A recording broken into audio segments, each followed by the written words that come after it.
Welcome, everyone. Welcome to a late episode of Love and Murder, the weekly true crime podcast discussing relationships gone terribly wrong, where our motto is, you're either someone's last love or their first murder.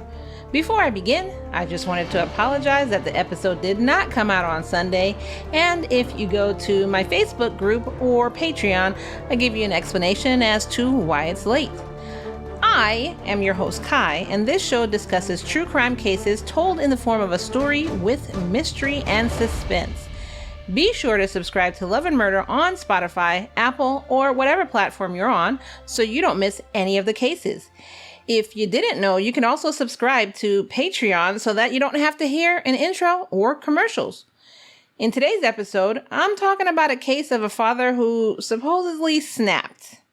Let's be the judge of that. Even though we're not supposed to, but let's be the judge of that. But first, I wanted to remind you to head on over to our exclusive group at patreon.com/loveandmurder. The bonus that's going out today actually is of Shar and I reacting to a video of a traffic stop that turned into a very surprising arrest. So basically, if you were part of our Patreon, you actually are getting 2 episodes today. Also, at the end of this episode, I'm going to be posting an update about what's going on with Love and Murder.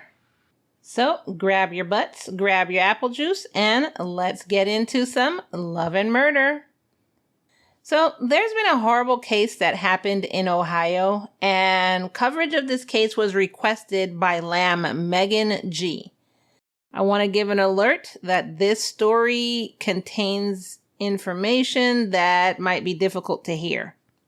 On June 15th, 2023, a 32-year-old father named Chad Doerman did the absolute unthinkable.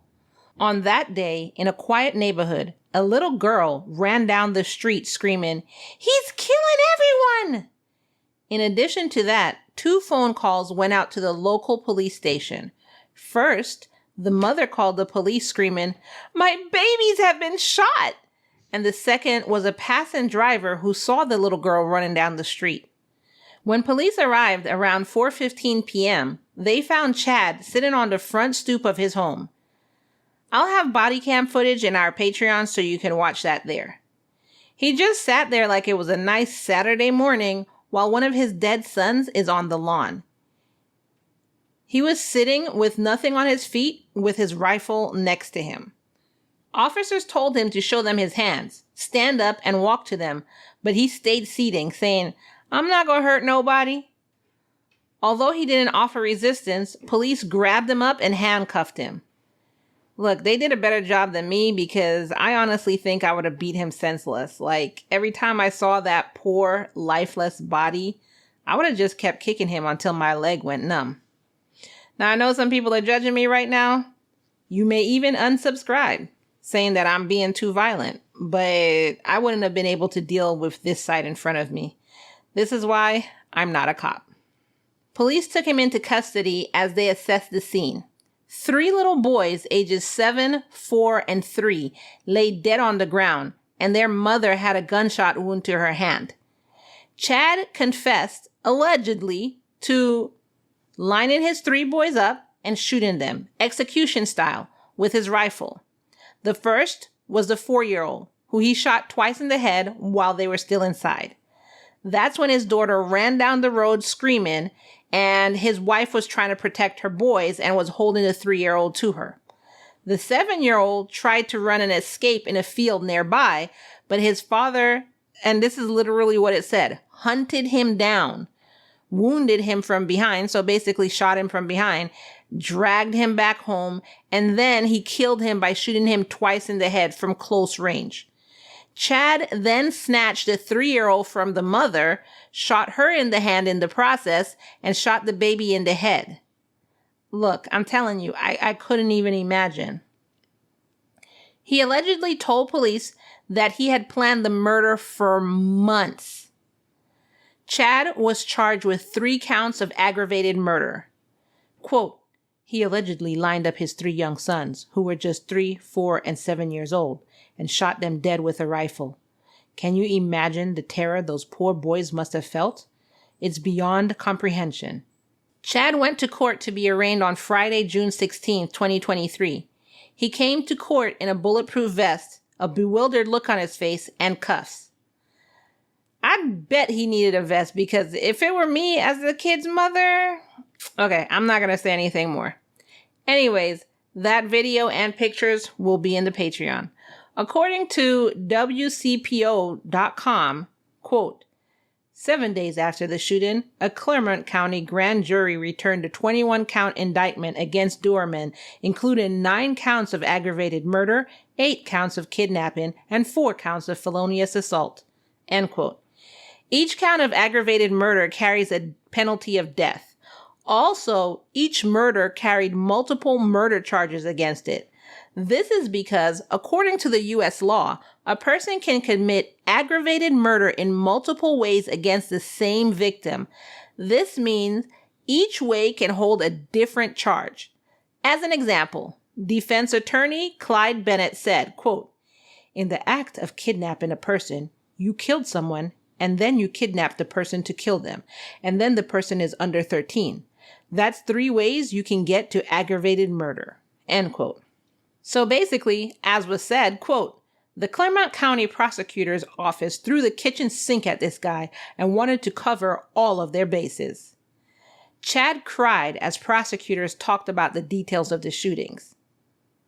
I'm not going to say anything about that because let's see how this plays out before I say anything about him crying about the details of what he did.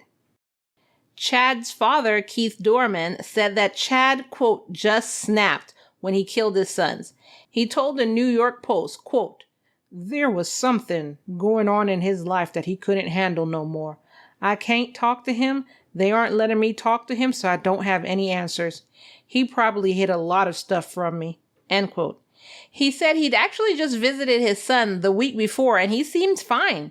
He also reported that Chad had no history of weird behavior or mental illness or even a criminal record. The Cincinnati Enquirer reported that in July 2010, Chad had allegedly choked his father. Charges were filed and the case went to court. Chad pled not guilty on July 26, 2010 of domestic violence. However, his father, the prosecution witness, failed to appear in court, so the case was dismissed on August 26, 2010. Quote, that was not true. The story was wrong and the judge dismissed the case. This is what his father said. When he was asked to elaborate, he started crying and said, I can't think right now, and hung up the phone. Richard Kincannon, a neighbor, told WRTV that Chad had a bad temper and was always angry. Quote, he was angry every single day. There wasn't a day he didn't yell at his wife and kids out there.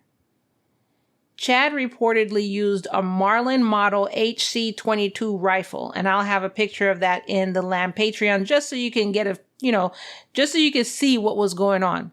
So for this case, he pled not guilty as well, and he's currently being held on a $20 million bond, which is the highest in the Clermont County's history. He's currently being held at the Clermont County Jail until his first court appearance on July 5th. Prosecutor Mark, let's see how we say the name, Tekulve, Mark Tekulve, Tekulve,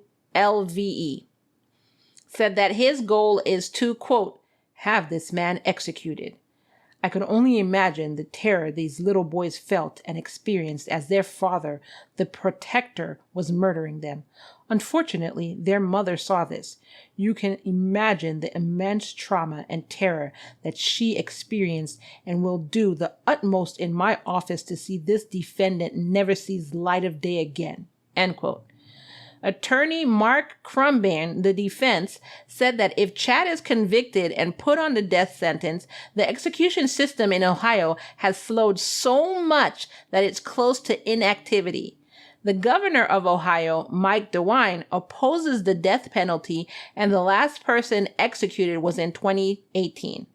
Now, let's be clear. None of these are my thoughts, either for or against. I'm simply reporting on what was being told. However, even if he's not executed, he would remain on death row for the remainder of his life. The kid's aunt, Rachel Brown, had a GoFundMe where the family had asked for $20,000. As of today, it's raised $275,228.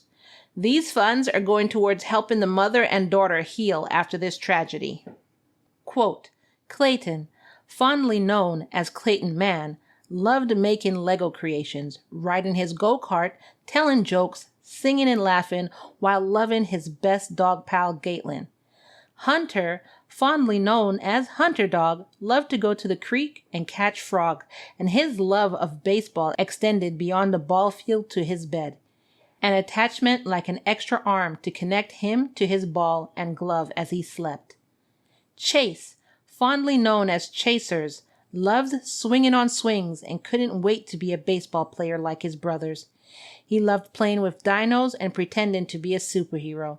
He was the best cuddler, wanting his mama to stay close by to give her many hugs. He will forever be known as Mama's baby. If you know someone who is a victim of domestic abuse, or you yourself, find help, please, at dvis.org. dvis.org. The National Domestic Violence Hotline at 1-800-799-7233. Or you can contact your local women's shelter, domesticshelters.org.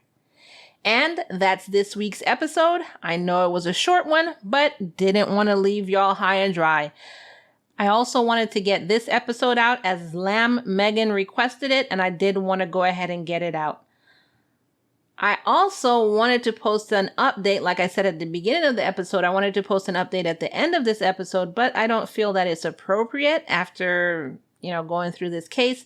So I'm going to go ahead and do a short episode that's just an update of what's coming for Love and Murder later on this week. So watch out for that episode.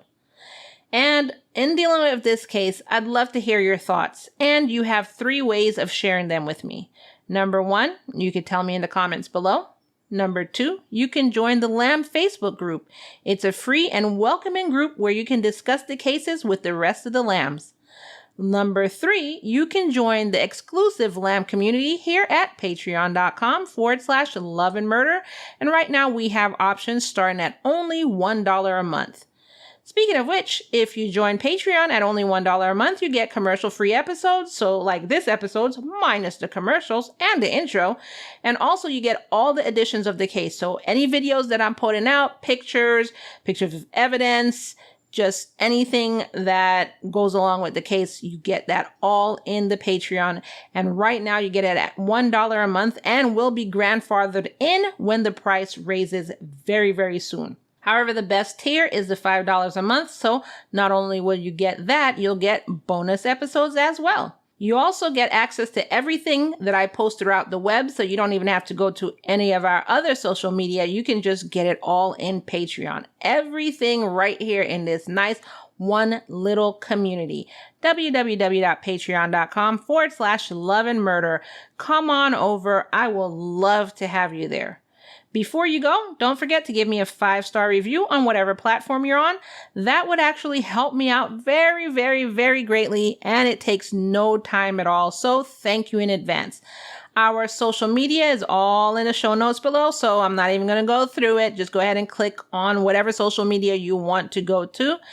And a free and easy way to help me out is by just sharing this episode. Share with everyone you know, especially since this is such a serious case and we need to get the word out about, domestic violence and anybody who needs help with this. So share with your friends, share with your family, share. And as always, I end each episode by reminding you that it's all love and no murder, y'all. Bye.